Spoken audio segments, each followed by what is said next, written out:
ইসলামী bank বাংলাদেশের পরিচালনা পর্ষদ ভেঙে দিয়েছে বাংলাদেশ ব্যাংক। বৃহস্পতিবার 22 আগস্ট বাংলাদেশ ব্যাংকের এক আদেশে পর্ষদ বাতিল করা হয়। একই আদেশে নতুন স্বতন্ত্র পরিচালক নিয়োগ দেওয়া হয়।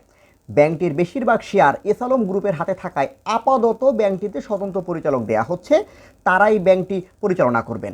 গভর্নর বলেন, সরকার কোনো ব্যাংকের দায়িত্ব নেবে না, আপাতত স্বতন্ত্র পরিচালক দিয়েই ব্যাংকগুলো চলবে। এস আলম গ্রুপ ছাড়া অন্যদের হাতে 2% বেশি শেয়ার থাকলে পরে তারা পর্ষদে আসতে পারবেন। ইসলামী ব্যাংকের ব্যবস্থাপনা পরিচালককে পাঠানো আদেশে বলা হয়, আমানতকারী ও ব্যাংকের স্বার্থ সংরক্ষণ ও সুশাসন নিশ্চিত করতে ব্যাংকের পরিচালনা পর্ষদ ভেঙে নতুন পর্ষদ গঠন করা হয়েছে। নতুন পর্ষদে রূপালী ব্যাংকের সাবেক ব্যবস্থাপনা পরিচালক মোহাম্মদ ওবায়েদ উল আল মাসুদকে চেয়ারম্যান নিয়োগ দেওয়া হয়েছে।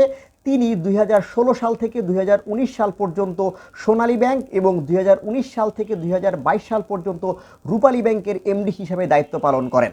এছাড়া স্বতন্ত্র পরিচালক হিসেবে নিয়োগ দেওয়া হয়েছে বাংলাদেশ ব্যাংকের সাবেক নির্বাহী পরিচালক মোহাম্মদ খুরশিদ ওয়াহাবকে, আল আরাফা ইসলামী ব্যাংকের সাবেক ডিএমডি মোহাম্মদ আব্দুল জলিলকে, ঢাকা বিশ্ববিদ্যালয়ের ডিপার্টমেন্ট অফ ফাইন্যান্সের সাবেক অধ্যাপক ডক্টর এম মাসুদ রহমান ও চার্টার্ড অ্যাকাউন্টেন্ট মোহাম্মদ আব্দুল সালামকে। ইসলামী ব্যাংকে এস আলম গ্রুপ কেবল ঋণ জালিয়াতি বা নিয়োগ পদোন্নতিতেই অনিয়ম করেছে তেমন না, ব্যাংক কোম্পানি আইন অনুযায়ী কোনো একটি ব্যাংকে একক ব্যক্তি, পরিবার বা গোষ্ঠী সর্বোচ্চ 10% শেয়ারের মালিকানা নিতে পারে।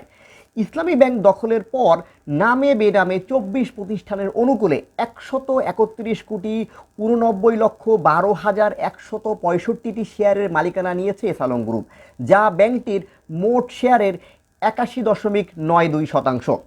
এস আলম গ্রুপ ব্যাংকটির নিয়ন্ত্রণ নেওয়ার পর ধীরে ধীরে শেয়ার ছেড়ে দিতে বাধ্য হয় Islamic development bank IDB, Dubai ইসলামী bank, Al Rajhi group, Saudi company আরবসাস ট্রাভেলস অ্যান্ড ট্যুরিস্ট এজেন্সি সহ বেশিরভাগ উদ্যোক্তা ও সাধারণ শেয়ারধারী প্রতিষ্ঠান।